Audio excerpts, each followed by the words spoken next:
జయశేఖర్ రెడ్డి గారు only clarifications please. అధ్యక్ష గౌరవ ఒక నిమిషం. గౌరవ ముఖ్యమంత్రి గారు, ఉప ముఖ్యమంత్రి గారు, ఇతర మంత్రివర్గ పెద్దలు దాదాపుగా 3-4 గంటలు నన్ను ఉద్దేశించి ప్రశ్నలు వేస్తూ నన్ను సమాధానం చెప్పమని చెప్పి చాలా అడిగారు. కాబట్టి నాకు కూడా 1 గంట నా సమయం ఇస్తే తమరు అన్నీ కూడా చెప్తా అధ్యక్ష, ప్రతిదీ కూడా చెప్తా.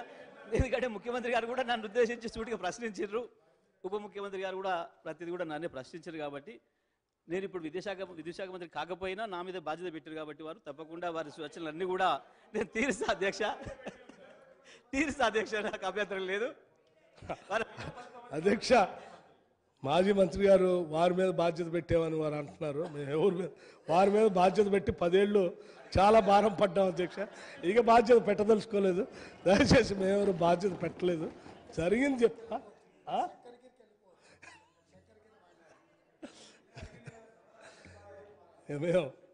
మేము జరిగిన వాస్తవ విషయాల్ని మాత్రమే సభ దృష్టికి తీసుకొని వచ్చాం. దయచేసి ఇవన్నీ ఈరోజు చెప్పినవన్నీ కూడా పూర్తిగా వాస్తవాలు ఎక్స్రే లాగా చూపించాం. దీన్ని అర్థం చేసుకొని మీరు ఇంకేమైనా సూచనలు ఇస్తా అంటే మీ క్లారిఫికేషన్ మేము చెప్పిన వాటిలో నిష్పత్తిగా అవుతాయి. 1-2 సూచనలు చేయండి, అంతేగాని మీ మీద భారం పెట్టామని మాత్రం మళ్ళీ మాకు. అధ్యక్ష అడిగిన వాటి కూడా చెప్పొద్దంటే నేనేం చెప్పాలి? మరిగా ముఖ్యమంత్రి గారు కూడా అన్నారు అన్నమాట. దయచేసి 1-2 క్లారిఫికేషన్స్ దయచేసి ప్లీజ్. అధ్యక్ష నేను అధ్యక్ష నేను ఒక విషయాన్ని స్పష్టంగా సూటిగా సభకు చెప్తా ఉన్నా. నేను ఒక అక్షరం కూడా డీవియేట్ గాను, ఒక అక్షరం కూడా వ్యక్తిగత విషయాలు నేను ఎప్పుడు మాట్లాడలేదు నా జీవితంలో.